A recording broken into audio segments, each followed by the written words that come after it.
ओम श्री गुरुवे नमः। सभी श्रोताओं का सच्चिदानंद सिंह की ओर से हार्दिक अभिनंदन और नमस्कार। आध्यात्मिक गीता के इस 15वें एपिसोड में आज हम श्रीमद् भगवद गीता के प्रथम अध्याय में उल्लिखित श्लोक संख्या 36 से 39 का अनुवाद तत्पश्चात उसकी आध्यात्मिक व्याख्या पर बात करेंगे। पिछले एपिसोड 14 में यानी श्लोक 33 से 35 में अर्जुन भगवान श्री कृष्ण से कहते हैं कि अपने सगे संबंधियों और मित्रगणों को मारकर अगर त्रैलोक्य के राज्य की प्राप्ति भी हो तब भी मैं इनको मारना नहीं चाहता। इन धृतराष्ट्र के पुत्रों को मारकर ही हमें क्या सुख मिलेगा। आगे श्लोक 36 से 39 में अर्जुन कहते हैं कि हे जनार्दन, मैं जानता हूँ कि जो आदमी घर में आग लगाता है, जो विष देता है, जो शस्त्र के द्वारा प्राण लेने के लिए उद्धत है, जो धनापहरण करता है, जो भूमि और स्त्री का अपहरण करता है, ऐसे 6 प्रकार के आदमी आतताई कहलाते हैं। यह भी सही है कि ये सभी दोष उन लोगों में है और ऐसे आतताई को मारने से कोई दोष भी नहीं होता, परंतु धर्मशास्त्र इसका समर्थन नहीं करता है क्योंकि आचार्य और गुरु आदि अवध्य हैं। यद्यपि यह सच है कि वे आतताई हैं, तथापि उनको एवं आचार्य व गुरुजनों को मारने से हमको पाप का ही भागी बनना पड़ेगा, क्योंकि उनको मारना अन्याय और अधर्म है। अन्याय और अधर्म करने से इस लोक एवं परलोक में सुख नहीं मिल सकता।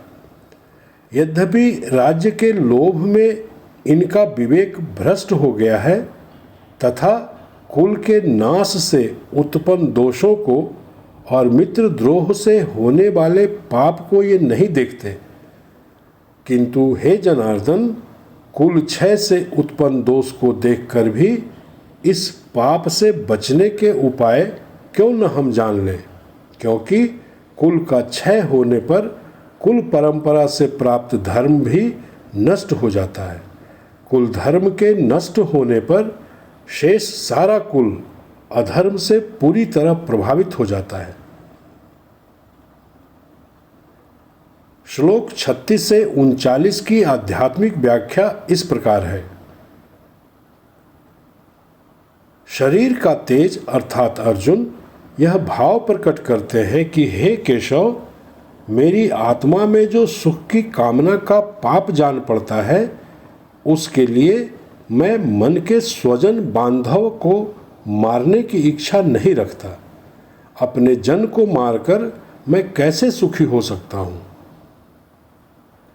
मन के स्वजन कौन है? मन के स्वजन हैं इंद्रियां, जो मन को विषय भोग कराती हैं। वे सब धर्म और साधन पाठ के विरोधी तो हैं, परंतु उनको मार डालने से क्या धर्म की रक्षा हो सकती है?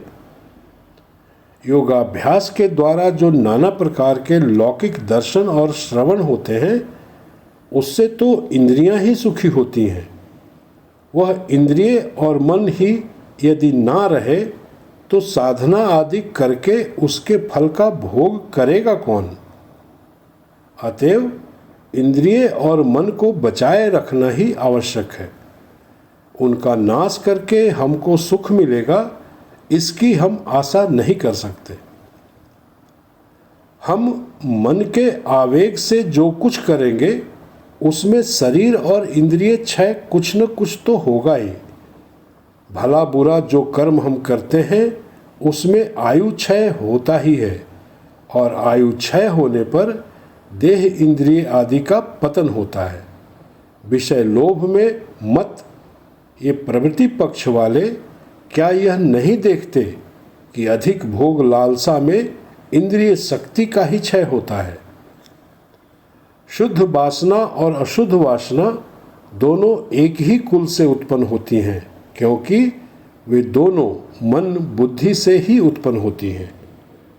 इनमें एक का दल संसार बसाकर रहता है और दूसरा दल संसार से मुक्त होना चाहता है।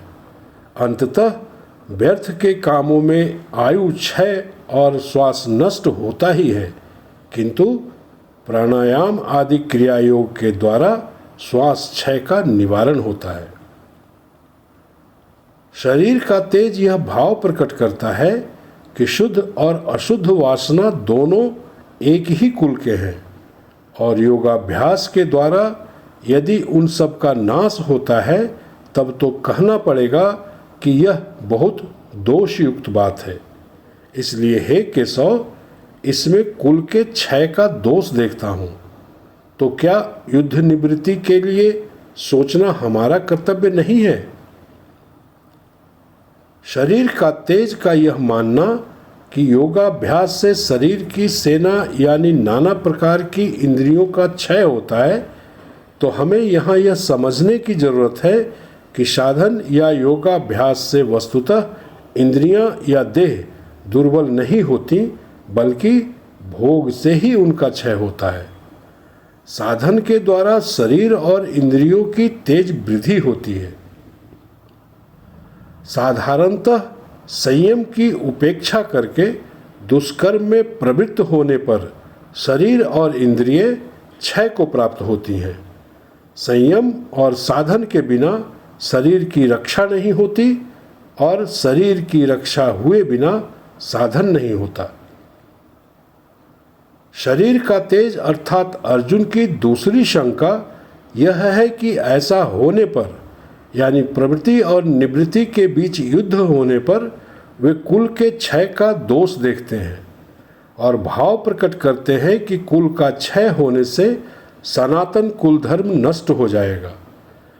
अर्जुन के मन में यह भाव उठ रहा है कि धर्म साधना करने के लिए इंद्रियों के भोग को बंद करना आवश्यक है, तो क्या भोग को बंद कर देने पर इंद्रियां विकार को प्राप्त न होंगी?